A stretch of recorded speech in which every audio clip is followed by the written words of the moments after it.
Olá, querido estudante, navegante, inquieto, destemido do ensino médio, você que está aí na procura da sua tão sonhada vaga no Enem, aqui é o seu canal. Mais um episódio, então, do Eu Nem Sabia, trazendo aí de forma descomplicada assuntos e conceitos de geografia. Dessa vez, nós vamos falar de um assunto aí, um dos que mais aparecem nas provas do Enem, cartografia. É, na verdade, nosso primeiro episódio sobre este assunto. Então, depois do sinal, estou aguardando você. Muito bem, está com lápis e papel na mão? Então vamos falar aí de cartografia, ok? Primeira coisa, aluno, o que você precisa lembrar? A cartografia ela é uma disciplina extremamente antiga. E ela foi se aprimorando, obviamente, como quase todas as outras, né? E não seria diferente.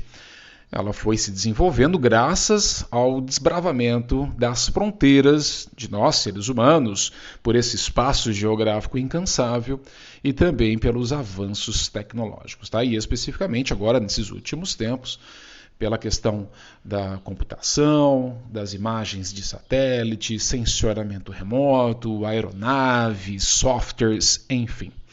Então a gente entende, né, que para poder facilitar a leitura desse espaço geográfico que nós utilizamos constantemente, nós precisamos representá-lo, ok? Então a cartografia ela vem auxiliar nessa representação do nosso espaço de maneira geral, mas obviamente de uma maneira mais interessante, o nosso espaço geográfico. E a gente entende que esses processos e os fenômenos a eles relacionados podem ser então expressos por diferentes tipos de imagens cartográficas. E aí eu destaco para vocês algumas. Então as principais formas, anote aí, dessas representações cartográficas são, vamos começar então pela mais óbvia de todas, o globo terrestre, que é uma representação esférica da superfície. Óbvio que provavelmente você tem aí até na sua casa, nem que for uma miniatura de um globo terrestre, mas você sabe que ele vai revelar em pequeno, tá? Um pequeno plano dos seus detalhes, o que geralmente apresenta elementos naturais e os limites políticos. Então eu consigo ver mares, oceanos, continentes, ilhas, talvez algumas ilhotas, o posicionamento geográfico dessa massa, mas eu não consigo ter mais detalhes do que isso. Agora, um mapa, a gente sabe que é uma representação plana de uma parte da superfície terrestre e que pode ser representada pelos elementos naturais, os elementos políticos ou outros fenômenos qualitativos ou quantitativos de ocorrência espacial. Então, o que quer dizer? Você está aí usando a sua agenda. Geralmente, nas primeiras páginas da agenda, você tem um mapa mundi, ou então você está usando o seu livro de geografia, a sua apostila, você consegue ver uma diversidade de mapas onde o detalhamento é maior e ele pode muito bem trazer os elementos naturais, ou seja, de ordem da nossa própria natureza, do espaço natural, assim como os elementos artificiais, que são aqueles elementos políticos, como divisão dos estados, continentes, até mesmo das fronteiras, estradas, rodovias, entre outros elementos, ok? Depois de um mapa, nós podemos destacar, então, a carta. E o que é isso, né, professor? A carta é um tipo de mapa, só que em escala média ou grande. Então, a gente vai perceber que essa representação de detalhamento já começa a ficar melhor. Então, eu consigo ver mais elementos, mais detalhes, né, daquela superfície na qual foi representada. Mas eu posso inserir, então, nesta carta, aspectos artificiais ou naturais de uma determinada área da superfície terrestre. Isso é tranquilo. As cartas elas podem ser divididas em folhas, permitindo inclusive a articulação com outras cartas de uma forma sistemática.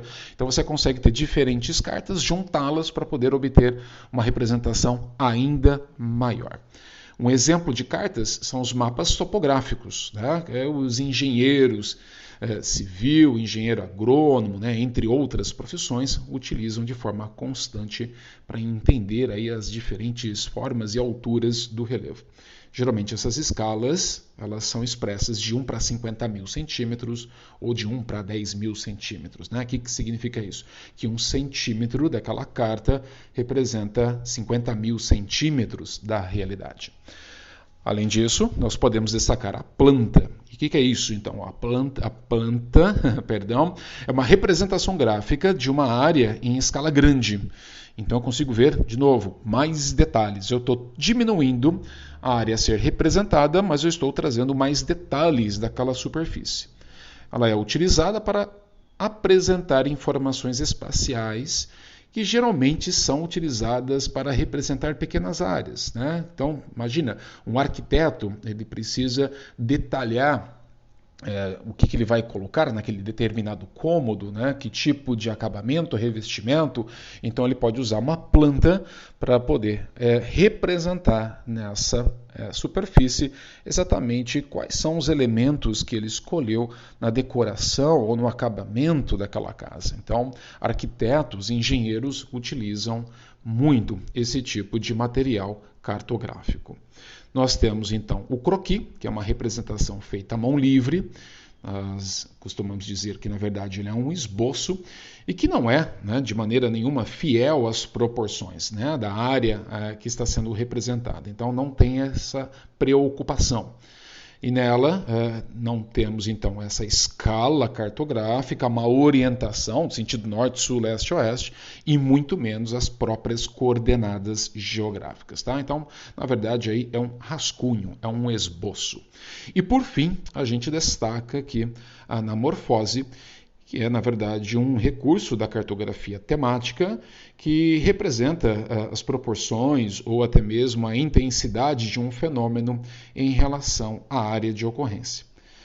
O que, na verdade, pode resultar, obviamente, na distorção das formas representadas. Não apresenta algum elemento básico da cartografia, né, como, por exemplo, escala, orientação e coordenadas geográficas, mesmo porque é um mapa totalmente desfocado, né, como o próprio termo diz, anamorfose, não tem uma forma que respeita exatamente os padrões e o consenso da cartografia. Então, muitas vezes, você viu aquele mapa todo inchado, né? Você fala, eu sei que aí é o Canadá ou está representando a América do Sul, mas eu não estou conseguindo realmente distinguir o formato do continente, me parece que ele está deformado. Essa é a razão. Porque muitas vezes eu quero mostrar alguma coisa que está sobrando ou faltando, por exemplo, nesse tipo de representação. Então o Enem usa muito para poder cobrar do aluno um repertório de outras informações em cima de um mapa de anamorfose. Então, se você fizerem uma rápida pesquisa no Google, mapas de anamorfose, você vai ter vários exemplos. Então, essa foi a nossa aula de hoje. No nosso próximo episódio, nós vamos falar ainda sobre cartografia, mas agora nós vamos falar dos elementos e depois das projeções cartográficas. Bons estudos e vejo você na nossa próxima aula. Aquele abraço.